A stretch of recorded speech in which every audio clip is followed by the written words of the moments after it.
Falar um pouquinho hoje sobre hemorragia digestiva alta. A hemorragia digestiva alta, ela é considerada qualquer sangramento que houver até o ângulo de 3. Até o ângulo de... Como a gente já viu em anatomia, vamos dar uma revisadazinha aqui. A gente sabe que nosso intestino, né, ele vem, é a continuaçãozinha do estômago, né? Meu desenho é horrível, eu sei. Mas saiu do estômago, a gente vai começar a porção do intestino chamada intestino delgado, né? O intestino delgado.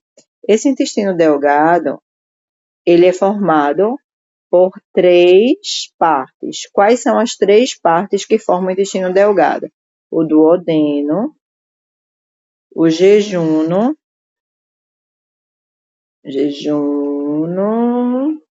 e o íleo, certo? Então, 3 partes vão formar o intestino delgado. E aí, aqui, ó, saindo do estômago, certo? A gente vai ter a primeira porção do intestino delgado, que é o duodeno. Esse duodeno é também dividido em 4 partes, certo?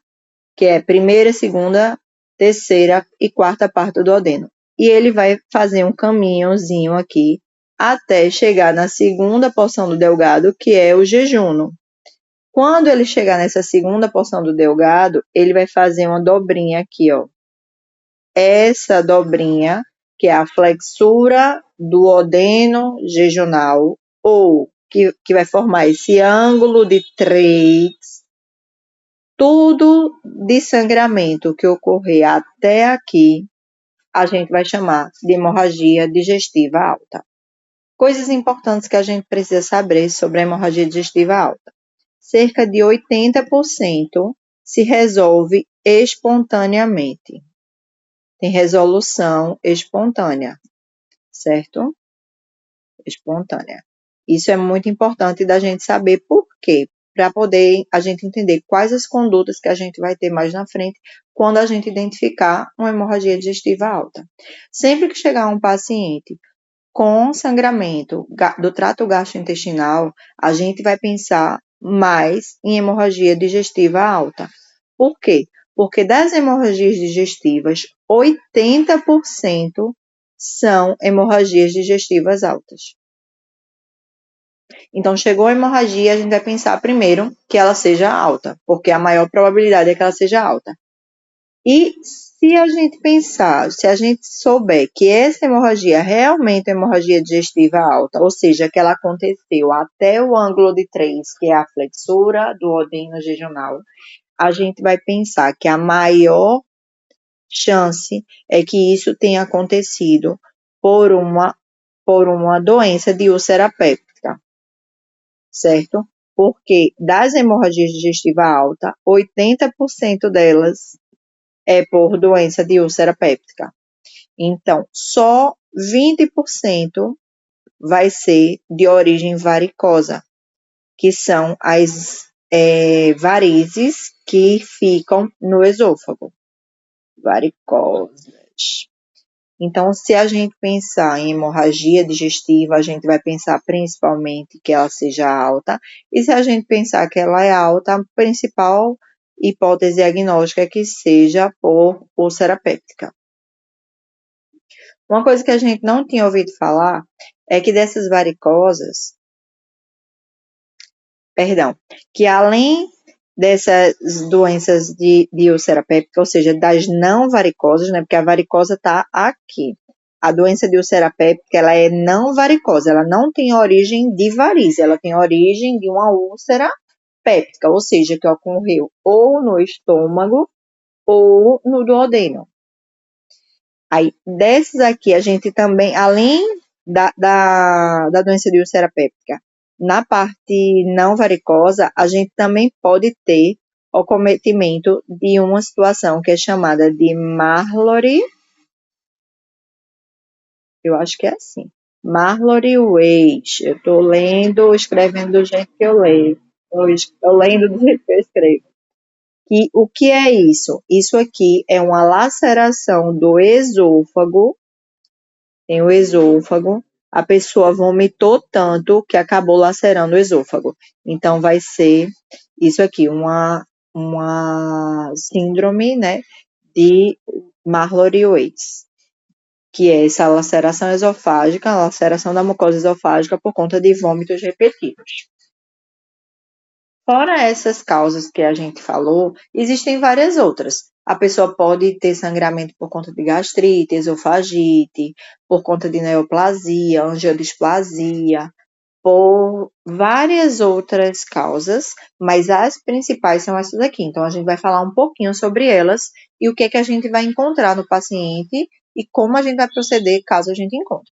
Então, vamos lá. A gente falou que a úlcera péptica, né, ela vai ser a principal causa de hemorragia digestiva alta. Então, vamos falar um pouquinho sobre ela. Quando um paciente chega, o que é que eu vou encontrar de sinal e sintoma nesse paciente que vai me chamar a atenção para ser úlcera péptica? Normalmente, esse paciente ele vai chegar dizendo que teve uma epigastralgia, ou seja, com dor na região do epigastro, né, ali na região do estômago, acima do umbigo, né, lá em cima. Normalmente essa dor, ela é associada à alimentação. O paciente vai relatar pirose, né, azia, queimação, desconforto na região do peito também pode ser. E pode ter irradiação para o dorso, certo? Além disso, alguns pacientes eles podem ser assintomáticos. Por que esses pacientes podem ser assintomáticos? Porque existem úlceras causadas pelo aumento do ácido, que é a hiperclorídrica, e existe úlcera causada pela diminuição, que é por hipocloridria. Então, as que são por aumento do ácido, elas vão gerar sintomas, certo? Mas cerca de 40% são por hipocloridria. E aí, essas não vão gerar sintomas. Normalmente, elas são pegas em algum exame de rotina, alguma situação de exame por algum outro motivo que se descobre essa úlcera, tá? Então, aqui a gente tem causas não varicosas, né? Aí vamos falar agora um pouquinho sobre as causas varicosas. Nas causas varicosas, a gente tem que pensar num paciente com hipertensão portal. O que é um paciente com hipertensão portal? Vamos pensar aqui comigo que a gente tem lá o fígado. Eita, desenho feio. O fígado. E aí, o sangue, né, ele tá chegando para o fígado. E quando ele chega aqui para o fígado, ele tem que passar pelos sinusoides. O que são esses sinusoides? São os espaçozinhos por onde o sangue vai passar, onde ele vai, aqui dentro do fígado, fazer a função do fígado aparecer. Qual é a função do fígado? Tem muitas, mas as principais é a produção de albumina, a conversão da bile, né, para poder fazer, quando ela chega, ela vai chegar como uma bile não conjugada, então ela vai ser conjugada para poder ser excretada. Lembra que a bile ela é produzida pelo fígado e é armazenada na vesícula biliar, levada pelo colédoco até o intestino para poder ser excretada. Então, o fígado ele tem essa função de converter a bile, né, de não conjugada em conjugada para poder ser excretada. E além disso, ele também vai produzir os fatores de INR, que são os fatores de coagulação do indivíduo. Então, voltando, o que seria essa hipertensão portal? Quando o indivíduo ele tem cirrose, a doença hepática crônica, ele vai fibrosar todos esses sinusoides, ou boa parte deles. Então, quando esse sangue chegar aqui, em vez de ter fluidez para ele passar e fazer toda a sua funçãozinha, isso aqui vai estar tudo entupido, vamos dizer assim, né? Então, esse sangue aqui, ele não vai ter fluidez para entrar no fígado. consequentemente, isso aqui vai gerar um engarrafamento de sangue, vamos dizer assim. E aí, isso aqui, como eu tenho o sangue meio que, vou dizer assim, parado, reduzido esse fluxo, vai gerar um aumento da pressão. Então, a gente vai ter uma hipertensão nessa região. O aumento da pressão nas paredes aqui da veia porta, chegando ao fígado, e, consequentemente, vai ter extravasamento do líquido nessa região, gerando ascite, que é o aparecimento do líquido, porque a pressão sanguínea aqui está tão grande que esse líquido acaba extravasando para o abdômen, então vai ter a presença de ascite. A gente vai ter um paciente com icterícia. Por que a gente vai ter um paciente com icterícia? Porque lembra que eu falei que uma das funções do fígado é a conversão da bilirrubina não conjugada em conjugada.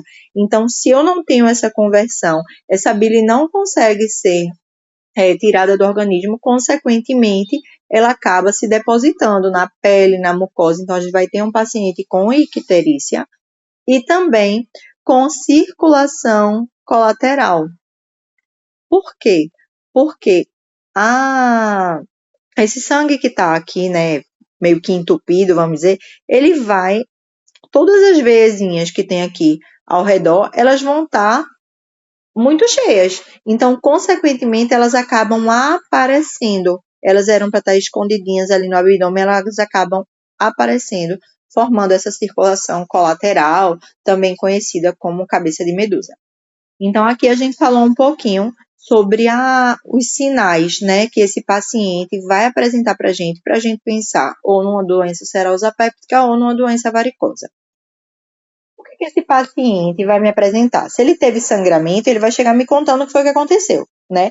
Então, normalmente, a gente tem algumas características desses sangramentos, né? A gente pode ter, se for por vômito, a hematêmese, né? Se for pelas fezes ou até mesmo só sangramento, a gente vai ter outros 3 tipos, que são a melena, que aí a gente vai ter umas fezes escurecidas,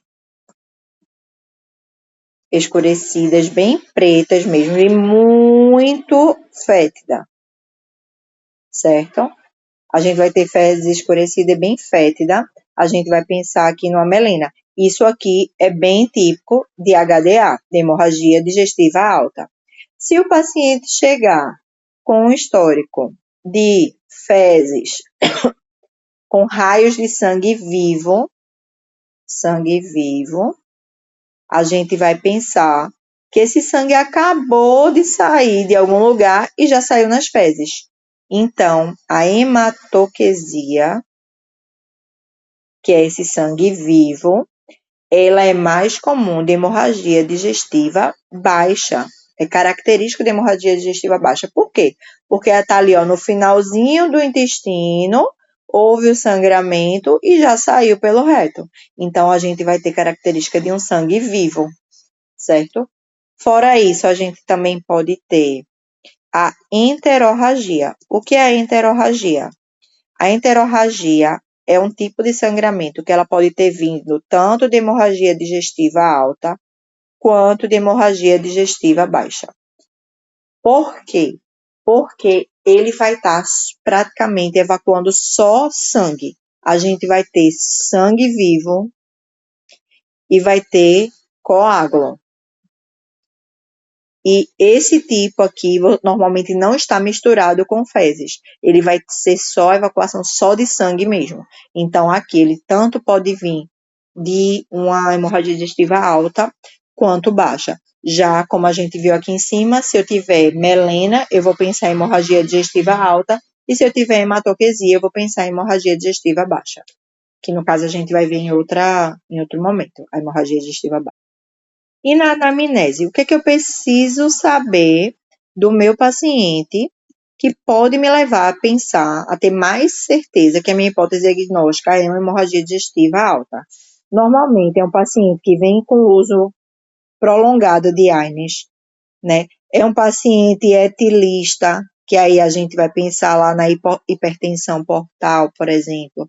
É um paciente que já vem com sintomas de dispepsia, é o paciente que já tem um histórico aí de uma DRGE, né? Uma doença de refluxo, às vezes não controlada, ou que não faz tratamento. Então, lembrando que quando a gente fala de úlcera péptica, é a mais comum que vai ocorrer para hemorragia digestiva alta. É o meu principal fator. E se eu pensar, isso das não varicosas, se eu pensar nas varicosas, a mais comum vai ser a hipertensão portal, certo? Lembrando disso, que isso aí provavelmente vai estar presente para a gente no dia a dia e também nas provas. Outra coisa também, se o paciente tem neoplasia, pode ser uma neoplasia conhecida ou a gente pode pensar em hipótese diagnóstica também nessa situação.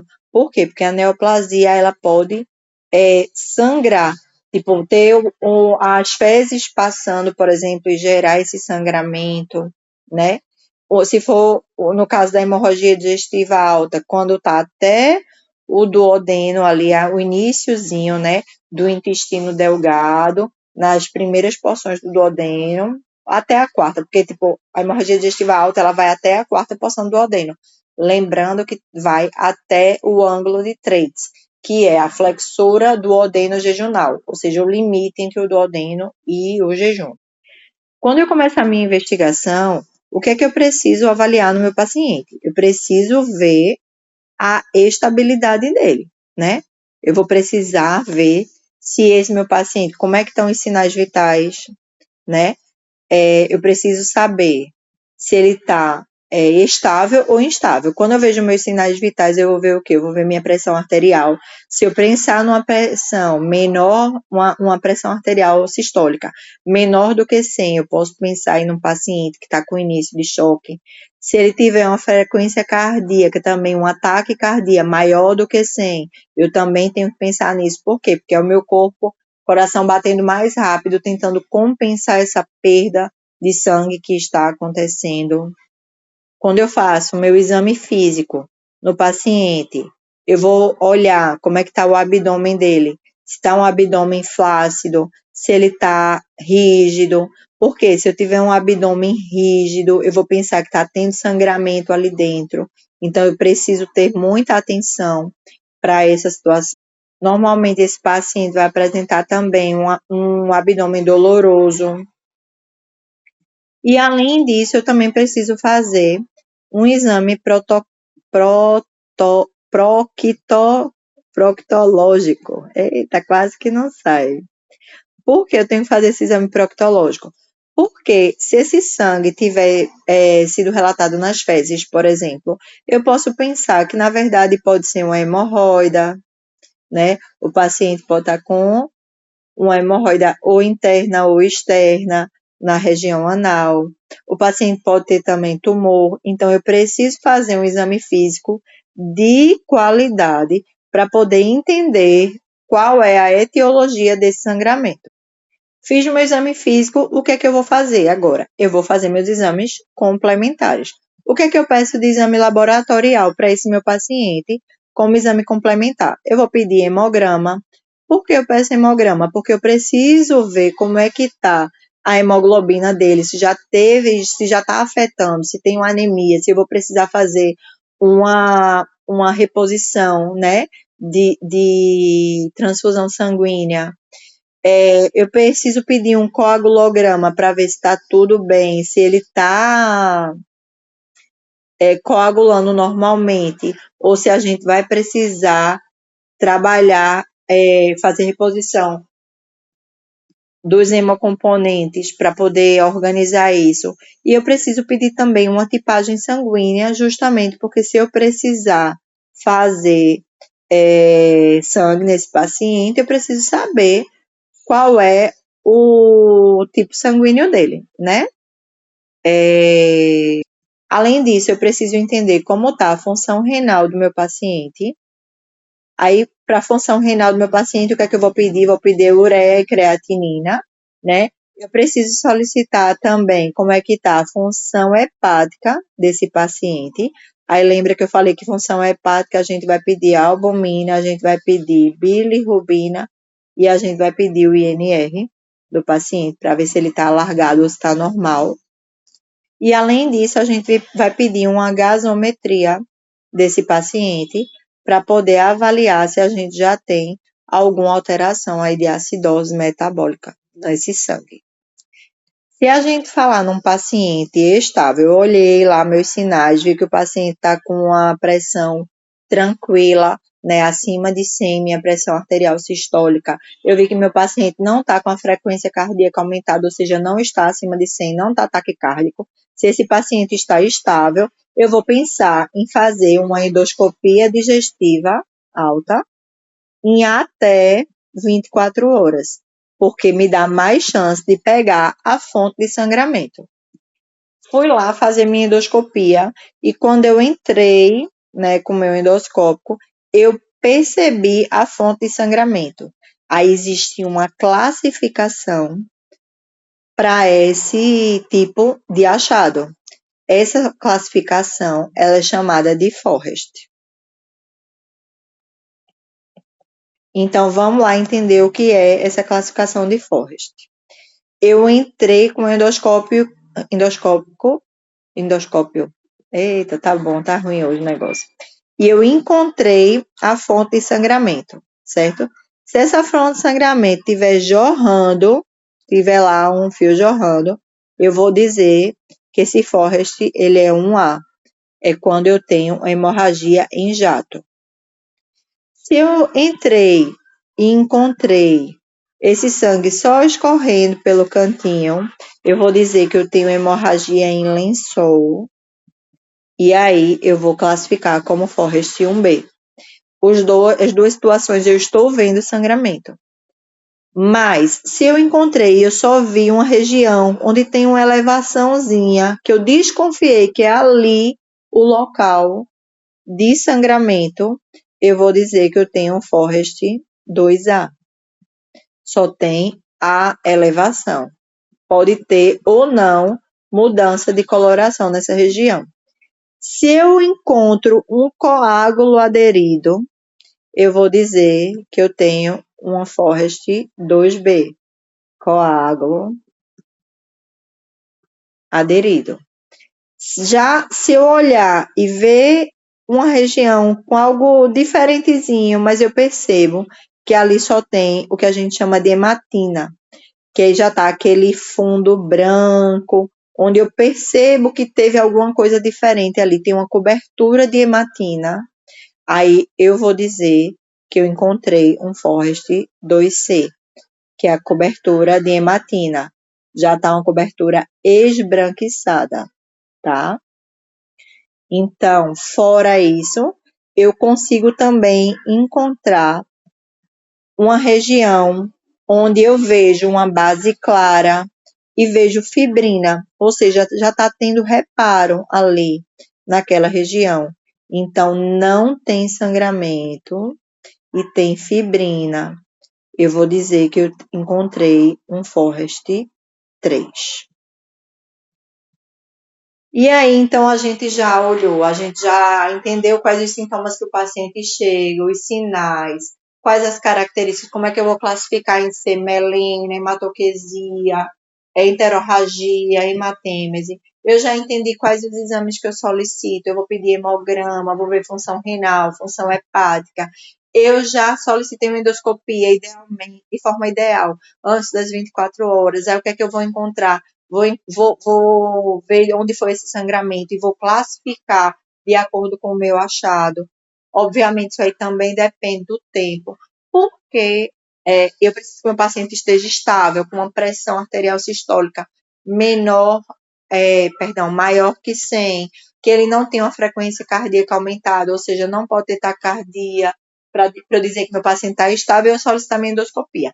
Na endoscopia, encontrei lá o foco da lesão, ainda a lesão acontecendo, e fiz a minha classificação, lembrando que a maioria dos sangramentos, eles se resolvem de forma espontânea.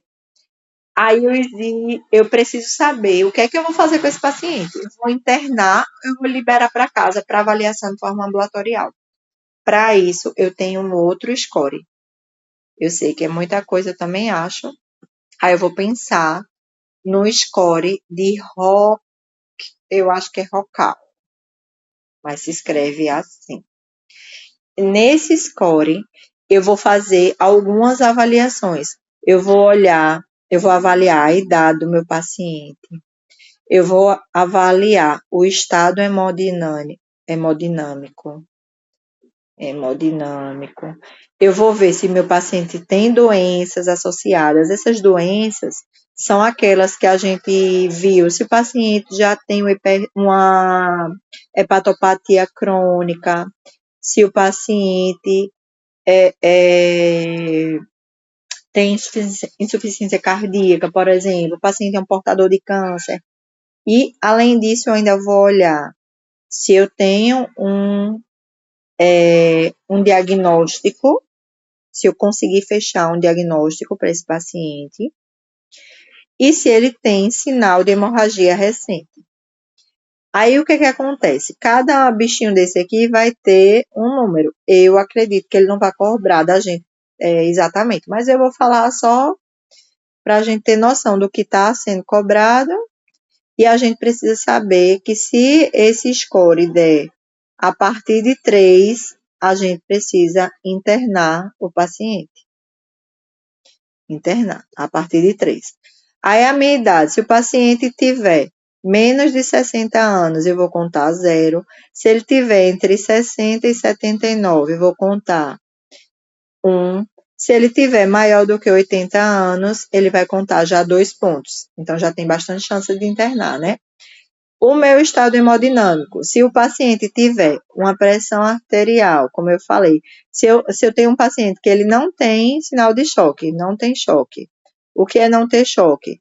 É o paciente que está com a pressão arterial sistólica acima de 100 e que está com a frequência cardíaca abaixo de entre 50 e 100, né? Não tem um ataque cardíaco. Nesse caso aqui, eu vou contar 0. Esse paciente tá estável. Se o paciente tiver uma pressão maior do que 100, mas a frequência cardíaca dele não está elevada, eu vou contar 1. Se for só a pressão que tiver elevada não, perdão, diminuída, né? Pressão diminuída. Mas com a frequência normal, entre 100, entre 50 e 100, eu vou contar só um ponto. Já se esse paciente tiver alteração na pressão e na frequência, eu vou contar 2 pontos para ele. Aí, doenças associadas, a gente vai ver se o paciente tem aquela Mallory West sem lesão. Tipo assim, eu vi que ele teve lesão, que o sangramento foi por conta de vômitos de repetição, mas eu não estou vendo lesão lá no esôfago, eu vou contar 0. Se o paciente tem insuficiência cardíaca 2, enfim, isso aqui é um decoreba. Na minha cabeça, o que eu preciso saber é que esse score existe, que ele é responsável para saber se eu devo ou não internar o meu paciente, que se tiver a partir de 3 pontos, eu preciso internar. E o que é que eu vou avaliar? Isso vai depender da idade, do estado hemodinâmico, se o paciente tem doença associada, tem algum diagnóstico fechado e tem sinal de sangramento recente. Eu vou nisso, eu não vou para esse decoreba da tabela não, que não é possível que ele vá cobrar isso. Na minha cabeça não é possível, não.